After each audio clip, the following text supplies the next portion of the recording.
moi, la foi, c'est de pouvoir me lever le matin et de rendre grâce à Dieu. C'est croire, c'est l'espérance. C'est pas dans la certitude. Au quotidien, je dirais que la foi s'exprime par des actes. Pour nous, adventistes, la foi est vécue au quotidien et de manière très engagée. Les adventistes partagent avec l'ensemble des protestants tous les principes essentiels de la réforme, que ce soit la justification par la foi, la grâce seule, un ancrage très fort dans la Bible. Sinon, deux particularités peut-être en lien avec le nom Église adventiste du 7e jour. L'adventisme, c'est cette espérance, l'attente du retour de Jésus, qui historiquement a toujours été un point important de notre Église. Et puis adventiste du 7e jour fait référence au sabbat, le samedi, qui est vécu comme un jour de repos par les adventistes et aussi un jour de culte. Dans son désir d'ouverture, l'Église adventiste a 3 axes d'engagement particuliers, au niveau humanitaire, où au près comme au loin elle est engagée, mais aussi au niveau de la santé, avec tout un réseau d'hôpitaux, de dispensaires, et puis enfin au niveau de l'éducation, comme sur ce campus où, en plus de la faculté théologique, s'est développé un ensemble scolaire qui va de l'école maternelle jusqu'à la terminale, en passant par l'école primaire et le collège. Chers auditeurs de Radio Semnoz, bonjour. Je me retrouve aujourd'hui en présence de Denis Lisson pour vous parler d'un projet qui aura lieu dans quelques jours. Radio Semnoz est une radio associative générée par l'Église adventiste d'Annecy et aujourd'hui, Radio Semnoz est un acteur majeur de la ville d'Annecy et de ses environs, principalement au niveau culturel, au niveau d'éducation à la santé et au niveau musical. Nous sommes ici en l'église adventiste d'Annecy, qu'on appelle aussi l'espace arc-en-ciel. L'arc-en-ciel, c'est le lieu de connexion entre la terre et le ciel. Donc ici, nous retrouvons énormément d'activités, comme Radio Semnoz, comme des actions sociales aussi, avec l'association ADRA, par exemple, qui œuvre depuis plusieurs mois auprès des migrants, en leur proposant des repas, en leur apportant des cours de français, en partenariat avec une association. Je m'appelle Ali et je viens d'Afghanistan. Afghanistan. C'est dans l'ADN de cette église d'Annecy, de se tourner vers les autres et d'être au service.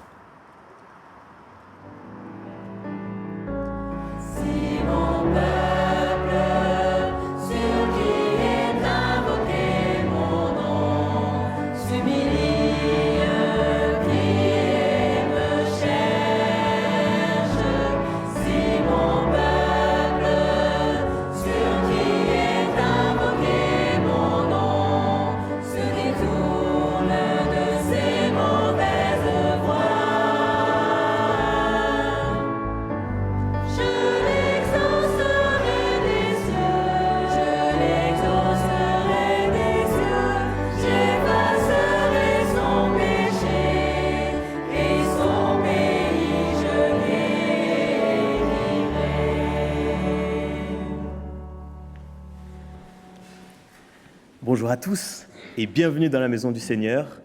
Quelle joie pour nous de nous retrouver pour louer Dieu ce matin. C'est un jour de repos, un jour de joie, de célébration. Alors laissons de côté nos soucis, nos angoisses, ce qui va nous perturber ce matin et profitons pleinement de ce jour de sabbat pour nous ressourcer auprès de notre Père éternel.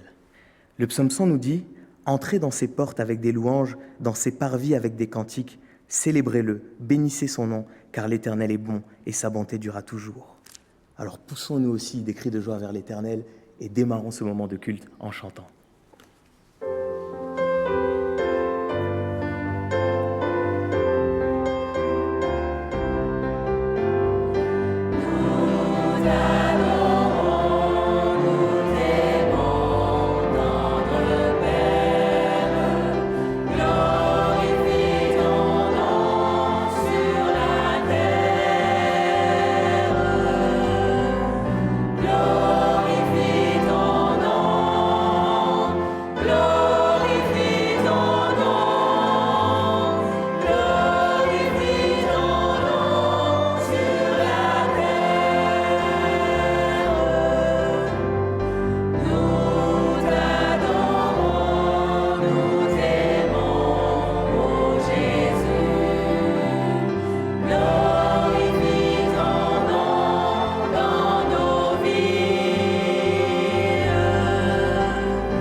Notre Père, nous sommes réunis ici pour t'adorer. Ferme la porte à nos préoccupations, nos tracas, afin que nous soyons vraiment présents pour vivre pleinement cet instant privilégié, point d'orgue de notre semaine bien remplie. Ce moment de repos que tu nous donnes et que tu as rendu saint. Merci pour tes réponses à nos prières, pour ton soutien, pour ta présence manifeste quand, lâchant prise à nos inquiétudes, nous agissons avec foi, nous laissant guider par toi. Bénis toutes les personnes présentes en ce lieu et devant leur écran de télévision, toutes celles qui n'ont pu se joindre à nous, spécialement celles qui sont affaiblies physiquement et moralement par la maladie. Rends-nous plus riches d'amour pour toi et pour les autres, plus riches de foi. Prépare-nous à entrer tous ensemble en communion avec toi, à te témoigner notre affection profonde, à vivre un temps particulier, dépourvu d'égoïsme. En ton nom et au nom de ton Fils bien-aimé Jésus, notre Sauveur. Amen. Souveraine,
Bonjour les enfants.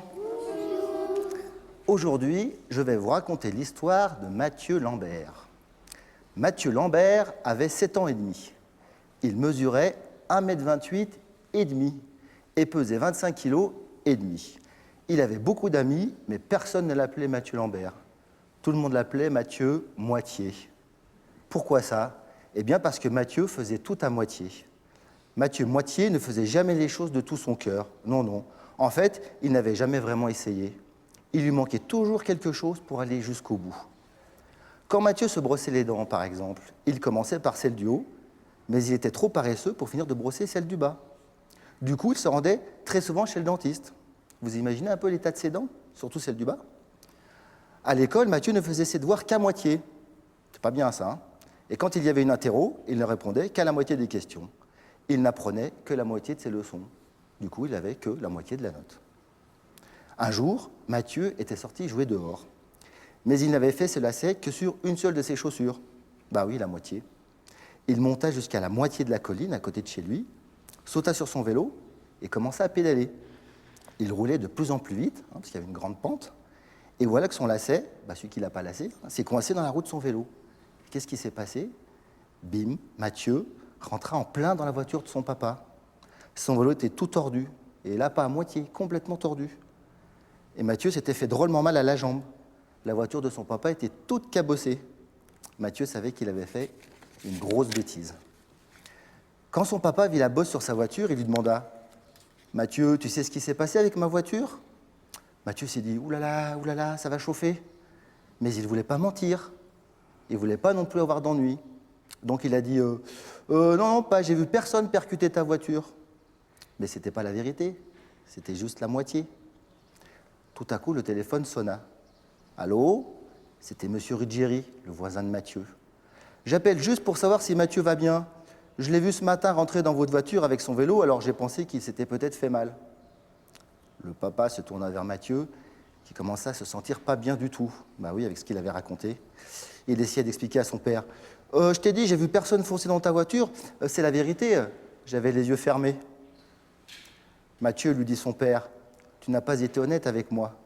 Me dire la moitié de la vérité, c'est dire un mensonge tout entier. C'est comme avec Dieu, il ne veut pas que nous vivions avec un cœur partagé à moitié. Jésus ne veut pas que nous l'aimions à moitié seulement. Il nous le dit dans la Bible.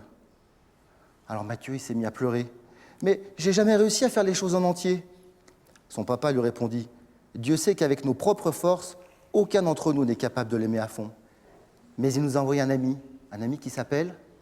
Comment il s'appelle ? Jésus. Il nous aide à vivre pour lui de tout notre cœur. « Est-ce que l'Esprit de Dieu peut m'aider, moi aussi ?» demanda Mathieu. « Bien sûr, lui dit son père. Dieu aime quand nous lui demandons son aide. » Alors Mathieu, qu'est-ce qu'il a fait? Il a commencé à prier. Il a dit, « Jésus, je suis désolé, je veux te suivre, mais je ne veux pas te suivre qu'à moitié. Aide-moi, s'il te plaît. » Et vous savez ce qui s'est passé? Eh bien, Jésus l'a aidé à ne plus faire les choses à moitié. Maintenant, il finit tout ce qu'il commence. Quand il sort, il fait les lacets de ses 2 chaussures. Du coup, il ne rentre plus dans la voiture de son père. Et quand il va à l'école, il écoute son professeur jusqu'à la fin. Pour terminer, voici un verset qui nous rappelle que Dieu veut que l'on aime entièrement et pas seulement à moitié. Tu aimeras le Seigneur de ton Dieu de tout ton cœur, de toute ton âme et de toute ta pensée. Matthieu 22, verset 37. Eh bien, que cette parole reste dans vos pensées, les enfants. À bientôt et bon sabbat.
Bonjour à tous.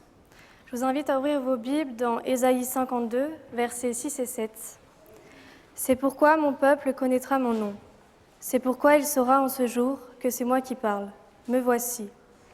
Qu'ils sont beaux sur les montagnes, les pieds de celui qui apporte de bonnes nouvelles, qui publie la paix, de celui qui apporte de bonnes nouvelles, qui publie le salut, de celui qui dit à Sion, ton Dieu règne. » Que la grâce de Dieu soit avec vous tous ici ce matin, et vous qui nous suivez à la télévision. Oui, la bénédiction de Dieu est sur chacun, membres d'Église, visiteurs, amis, chercheurs de Dieu. Qui sont ceux qui portent la bonne nouvelle? Qui sommes-nous en tant qu'adventistes du 7e jour? De manière caricaturée, certains diront que ce sont ceux qui ne mangent pas de cochon, qui ne boivent pas d'alcool ou qui ne fument pas. Ceux qui nous connaissent un peu plus diront ce sont ceux qui se réunissent le samedi, le sabbat biblique, ceux qui mettent l'accent sur l'Apocalypse et le retour du Christ. Toutes ces descriptions des adventistes ne sont pas fausses, mais elles ne sont pas complètes. Décrire les adventistes de cette manière-là reviendrait à décrire une magnifique carte postale de la montagne juste derrière nos vitres. Vous pouvez être impressionné par les couleurs lors du coucher de soleil, la neige qui la recouvre, mais vous ne saurez pas ce qu'elle est réellement, cette montagne, si vous ne la gravissez pas. Cela nous amène à une autre question. Qu'est-ce que l'on nomme chrétien? Dans un sens littéral, ce sont ceux qui suivent le Christ. Là aussi, ce n'est pas faux, mais cette description est un petit peu carte postale. Permettez-moi d'emprunter une citation de Karl Barth. « Le christianisme qui n'est pas eschatologique n'a rien à voir avec le Christ. Ce ne sont pas ceux qui se disent chrétiens qui le sont, ce sont ceux qui annoncent le retour du Christ. C'est bien le sens du mot eschatologique.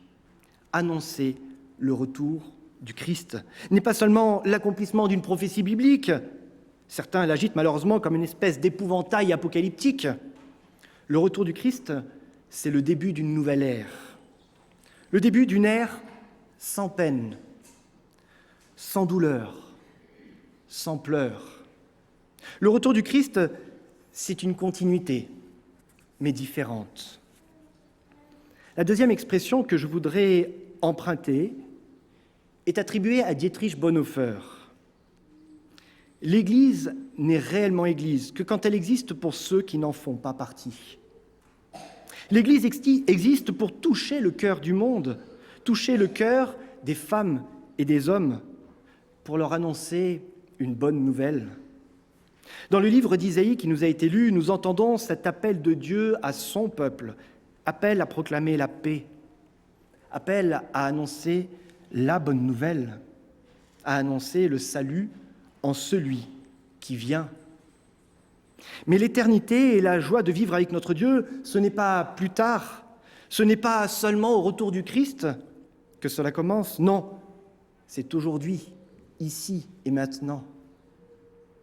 Dans l'évangile de Matthieu, chapitre 25, verset 34, nous trouvons cette parole célèbre du Christ. « Venez, vous qui êtes bénis de mon Père, héritez le royaume qui a été préparé pour vous depuis la fondation du monde. Car j'ai eu faim, et vous m'avez donné à manger. J'ai eu soif, et vous m'avez donné à boire. J'étais étranger, et vous m'avez recueilli. J'étais nu, et vous m'avez vêtu. J'étais malade, et vous m'avez visité. J'étais en prison, et vous êtes venus me voir. » Suivre le Christ, c'est observer ses commandements. C'est annoncer l'Évangile, la bonne nouvelle. Suivre le Christ, c'est comme lui. Servir ses contemporains. Être chrétien, c'est avant tout servir les autres. La Bible contient des paroles libératrices, des paroles d'espérance, des paroles prophétiques pour aujourd'hui et pour les temps à venir. La Bible n'est pas une carte postale. La Bible est une carte en 3 dimensions en réalité, qui nous oblige à rentrer dans l'expérimentation de ce qu'est réellement la bonne nouvelle. si notre foi est théorique, si notre foi est conceptuelle, si notre foi est idéologique, alors en réalité, notre foi est morte. Nous avons choisi ici, à Annecy, de servir nos contemporains, de faire de notre mieux collectivement pour soulager les maux, pour délivrer des messages d'espérance et de réconfort. Il ne s'agit pas de dire que nous sommes meilleurs, il s'agit de dire que nous voulons servir, tout comme le Christ a servi. Cela fait des années que je travaille avec des jeunes dans des colonies. Et vous savez quoi? Il n'y a qu'une chose qui compte pour un jeune. C'est la cohérence. Nos discours, nos prédications, nos belles phrases, tout cela les dépasse. Il n'y a qu'une chose qui compte réellement pour eux, c'est que nos paroles soient en lien avec nos actions, ici et maintenant. Vous me direz qu'ils sont idéalistes. On verra plus tard ce qu'ils arriveront à réaliser de leur côté. C'est curieux, cela me fait penser à une histoire que je racontais il y a quelques soirs de cela à mes enfants avant de les coucher. L'histoire d'un aviateur qui racontait à un petit prince que les grandes personnes, elles sont comme ça, elles brisent les rêves. Servir dans l'attente du retour du Christ, ce n'est pas une question de salut, ce n'est pas une mission, des devoirs que nous aurions à réaliser en attendant le retour du Christ, non. Servir, c'est la raison même de notre existence. En tant que chrétiens, servir car nous apportons une bonne nouvelle, le prochain retour de notre Seigneur. Que cette parole soit certaine. Jésus revient bientôt. L'attendez-vous? Amen.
Le Christ lui-même est venu montrer la voie à ses disciples. Pendant plus de 3 ans, il les a enseignés. Mais surtout, il a pris soin d'eux. Il les a écoutés. Il les a consolés. Ellen White, une des fondatrices de l'Église adventiste, parla de la mission que Jésus nous a laissée comme un exemple. Le Sauveur se mêlait aux hommes comme celui qui désirait leur bien. Il montrait de la sympathie à leur égard, s'occupait de leurs besoins et gagnait leur confiance. Et c'est ensuite qu'il leur disait « Suivez-moi ». L'une des dernières paroles du Christ avant d'aller en croix ne fut pas une parole, mais un geste de service que nous reproduisons plusieurs fois par année en communion. Nous nous lavons les pieds mutuellement. Nous nous mettons à genoux devant l'autre pour lui dire que nous sommes à son service, tout comme le Christ est à notre service, tout comme nous voulons le servir. Ce geste nous invite à l'humilité, à la demande de pardon pour toutes les fois où nous avons fauté envers Dieu, mais aussi envers les autres. Ce lavement des pieds nous rappelle notre mission de servir dans l'attente du retour du Christ.